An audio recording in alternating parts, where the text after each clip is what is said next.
সব দৌড় গিয়া নবীজির কাছে বলবো, আর সহ্য হচ্ছে না, আপনার হাতে ধরি পায়ে ধরি, নবী গো আপনি তো শ্রেষ্ঠ নবী, আখিরি নবী, বড় নবী গো, আপনার কাছে বিনয় অনুরোধ, আপনি আমাদের জন্য দোয়া করেন না, আমাদের জন্য আল্লাহর কাছে দরখাস্ত করেন না, সুপারিশ করেন না। আমাদের নবীজি রহমতের নবী, মায়ার নবী, আখিরি নবী। নবীজি তখন আল্লাহর কুদ্দুতে সেজদা দিয়া এমন শব্দ দিয়া প্রশংসা করবে, জীবনে কোনোদিন এমন শব্দ দিয়ে আল্লাহ কেউ প্রশংসা করেন নাই, কোন নবীগণ এমন শব্দ দিয়ে আল্লাহর গুণ কীর্তন গান নাই। আমাদের নবীজি এমন শব্দ দিয়ে আল্লাহর প্রশংসা করবে, আল্লাহর গুণ কীর্তন গাইবে, মহান আল্লাহ বলবে হাবিব আর কারবেন না, বন্ধু আমার জান, আমি আল্লাহ ওয়াদা দিলাম আপনার উসিলা করে আজকে সুপারিশের ব্যবস্থা আমি আল্লাহ হাসর মাঠের মধ্যে আমি আল্লাহ ফয়সালা ঘোষণা করে দিলাম। আমাকে লোকেরা বলেছিলেন মেলার যাওয়ার জন্য, আমি বলেছিলাম আমি অসুস্থ, আসলে কিন্তু আমি বাহ্যিক অসুস্থ না হইলে আত্মিক দিক দিয়ে আমি অসুস্থ ছিলাম, মানসিকগতভাবে অসুস্থ ছিলাম। কিন্তু এই কথা যদি আল্লাহ তুলে ধরে, ইব্রাহিম কেন তুমি ফেস করে কথা বলেছ, জবাব দিয়ে যাও আমার দ্বারা সম্ভব না। উম্মতেরা রে, একটা কথা বলে দে, তোমরা আজকে মুসা আলাইহিস সালাতু সালামের কাছে চলে যাও, সকলে দৌড়ে যাবে মুসা আলাইহিস সালাতু সালামের কাছে। ও মুসা আলাইহিস সালাতু সালাম, আপনি তো কালিমুল্লাহ, যান মহান আল্লাহর কাছে আমাদের জন্য সুপারিশের ব্যবস্থা করে, আর হাসর ময়দানে আমরা অপেক্ষা করে করে আর সহ্য করতে পারি না, উনিও ক্ষমতা প্রকাশ করবে। উম্মতের রে, আমার দ্বারা সম্পূর্ণ, কারণ আমি এই বনি ইসরায়েলের দুই লোক ঝগড়া করেছিল, আমি এদেরকে সতর্ক করতে গিয়াম আমি একটা লোকরে আঘাত করেছিলাম, কিন্তু সতর্ক করা উদ্দেশ্য ছিল, নিয়ত ছিল, তারপরে কারণে লোকটা মারা যায়। এখন যদি আল্লাহ সেই কথা আমাকে তুলে ধরে, আমার তো উপায় নাই, আমি আর কি যাবো। আল্লাহ এমন রাগে রাগান্বিত, জীবনে কোনোদিন এমন রাগ করেন নাই। তোমাদের কাছে অনুরোধ, আজকে ঈসা আলাইহিস সালাতু সালামের কাছে চলে যাও, সকলে দৌড়ে যাবে ঈসা আলাইহিস সালাতু সালামের কাছে। আল্লাহর নবী ঈসা আলাইহিস সালাতু সালাম আপনার কাছে এসেছি, জান্না গো আল্লাহর কাছে সুপারিশের ব্যবস্থা করে নাও। সবগুলো দৌড়ে যাবে, ঈসা আলাইহিস সালাতু সালাম জবাব দিবে, ও উম্মতের দল শুনো শুনো, দুনিয়ার মধ্যে আমি এক আল্লাহর দাওয়াত দিয়েছিলাম, কিন্তু মুশরিকরা, এই বেঈমান কাফেররা, খ্রিস্টানরা আমার মাকে আল্লাহর বউ বলছে, আর আমি ঈসাকে আল্লাহর পুত্র বলছে। নাউজুবিল্লাহ কোন, আল্লাহর কি ছেলে মেয়ে বউ জিফুত আছে? নাই নাই, আল্লাহর ছেলে মেয়ে বউ জিফুত গোষ্ঠী গাষ্ঠী কোনো কিছু নাই। ঈসা আলাইহিস সালাম বলবে আমি তো এক আল্লাহর দাওয়াত দিছি, কিন্তু খ্রিস্টানরা আমার আল্লাহকে আমারকে পুত্র বলে, আমার মাকে আল্লাহর বউ বলছে। নাউজুবিল্লাহ কোন, আমার আল্লাহ যদি কথা তুলে ধরে আমি তো আটকে যাব, কিন্তু আমার দ্বারা সম্ভব না। তবে একটা রাস্তা বলে দেয়, এমন একজন নবীর সন্ধান দিই, মহান আল্লাহ রাব্বুল আমিন আজকে খালি হাতে ফেরত দেবে না। আখিরি নবী, দু জাহানের বাদশা নবী, রহমতের নবীর কাছে যাও, আমার আল্লাহ দরখাস্ত কবুল করবে। উম্মতগুলো সব দৌড় গিয়া নবীজির কাছে বলবো, আর সহ্য হচ্ছে না, আপনার হাতে ধরি পায়ে ধরি, নবী গো আপনি তো শ্রেষ্ঠ নবী, আখিরি নবী, বড় নবী গো, আপনার কাছে বিনয় অনুরোধ, আপনি আমাদের জন্য দোয়া করেন না, আমাদের জন্য আল্লাহর কাছে দরখাস্ত করেন না, সুপারিশ করেন না। আমাদের নবীজি রহমতের নবী, মায়ার নবী, আখিরি নবী। নবীজি তখন আল্লাহর কুদ্দুতে সেজদা দিয়া এমন শব্দ দিয়া প্রশংসা করবে, জীবনে কোনোদিন এমন শব্দ দিয়ে আল্লাহ কেউ প্রশংসা করেন নাই, কোন নবীগণ এমন শব্দ দিয়ে আল্লাহর গুণ কীর্তন গান নাই। আমাদের নবীজি এমন শব্দ দিয়ে আল্লাহর প্রশংসা করবে, আল্লাহর গুণ কীর্তন গাইবে, মহান আল্লাহ বলবে হাবিব আর কারবেন না, বন্ধু আমার জান, আমি আল্লাহ ওয়াদা দিলাম আপনার উসিলা করে আজকে সুপারিশের ব্যবস্থা আমি আল্লাহ হাসর মাঠের মধ্যে আমি আল্লাহ ফয়সালা ঘোষণা করে দিলাম।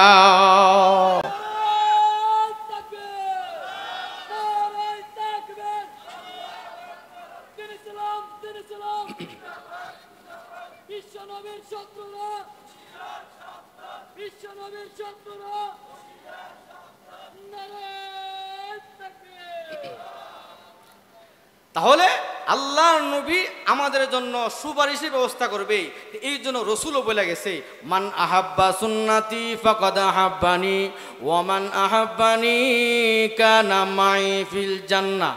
মান আহাব্বা সুন্নাতি, যে আমার সুন্নতকে মুহাব্বত করলো, ফাকাদ আহাব্বানি, সে যেন আমি নবীজিরে মুহাব্বত করলো। সুবহানাল্লাহ।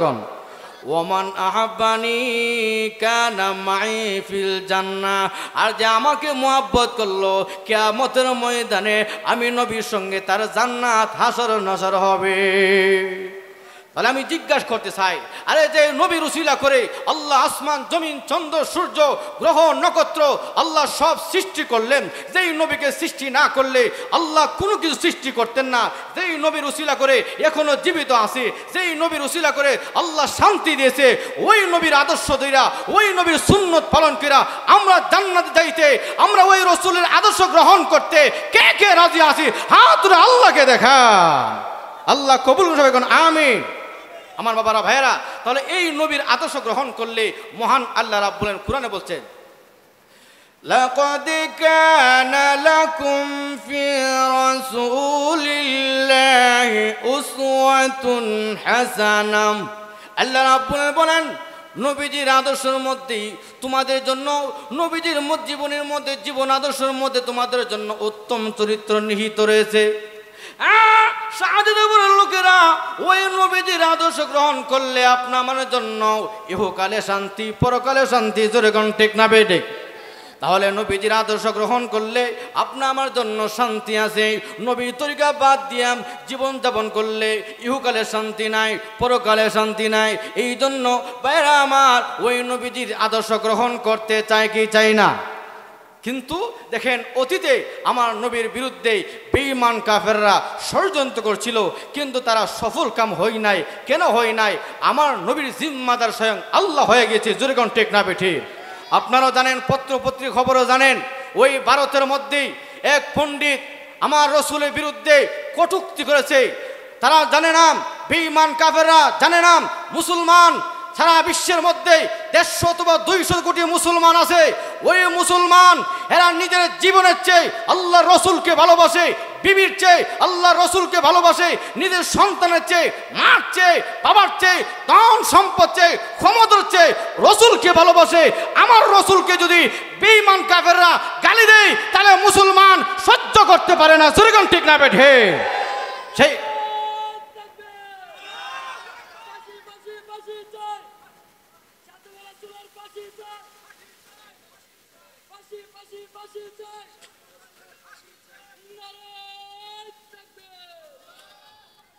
তাহলে ভারতবর্ষে 50 লক্ষ লোক সমবেত হয়েছে, যারা আমার রসুলকে গালি দিবে এদের ফাঁসি দিতে হবে। আমার রসুলকে কটূক্তি করবে, বিশ্বের মুসলমান সহ্য করতে পারে না। ঠিক না বেঠে? এই জন্য সাহাবা কেরাম আমার রসুলের জন্য জান মাল সব কিছু দিয়ে কুরবান করেছিল। এই সাহাবা কেরামের দাম কমছে না বাড়ছে? বাড়ছে। মদিনার লোকেরা লম্বা আলোচনা, হুজুর আইসা পড়তেছে, হ্যাঁ আমি বেশি লম্বা আলোচনা করবো না, কারণ আমি তো এলাকারই সন্তান, আমার নিজের জন্মভূমি। কাজে বিদেশির মেহমানরা ওনারা আলোচনা করবে, মূল আলোচনা ওনারাই সুন্দর সুন্দর আলোচনা করবে, তাদের তুলনায় আমি কোনো কিছু না। আলহামদুলিল্লাহ। এই জন্য আপনাদের কাছে অনুরোধ, দেখেন আল্লাহ রসুলকে সাহাবা কেরাম কত ভালোবাসে, ভালোবাসার কারণে এই মদিনার দাম কত বাড়ছে। আল্লাহু আকবার। রসুল যখন মক্কার ঘরে ঘরে কালেমার দাওয়াত দিচ্ছে, আবু জেল উতবা সাহিবা সিদ্ধান্ত নিচ্ছে মুসলমানের সংখ্যা নবী হুজরা শরীফি থেকে বের হয়ে যাবে তার আগে আলীরে বলল, আলী রে আমার বিছানা শুয়ে পড়ো। ইয়া রাসূলুল্লাহ, ইয়া হাবিবাল্লাহ, বেয়াদবি হবে। আলী রে আমি অনুমতি দিলাম, শুয়ে পড়ো। নবীজি পারমিশন পেয়ে অনুমতি দিবে শুয়ে পড়ল চাদর গায়ে দিয়ে। আল্লাহর নবী এই মুহূর্তে দরজা খুলে তাকায় দেখে দুশমন তলোয়ার নিয়ে দাঁড়িয়ে আছে।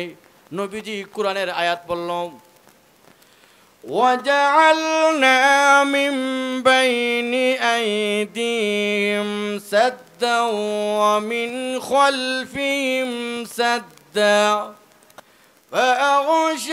فأغشيناهم فهم لا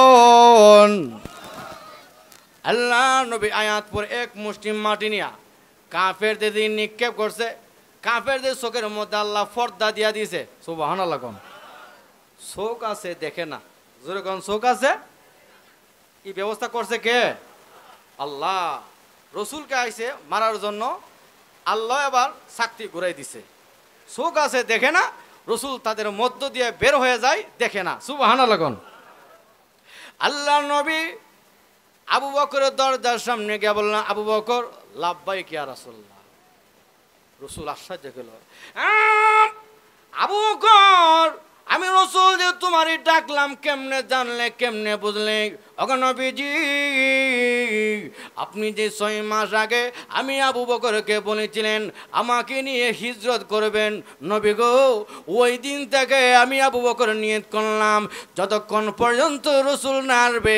আমি আবু বকর চোখের মধ্যে ঘুম লাগাবো না হুজুর আইসা বলছে না রে তাকবীর শাইখুল হাদিসের আগমন মুফতি সাহেব হুজুরের আগমন নারে তাকবীর হুজুর সারা বাংলাদেশ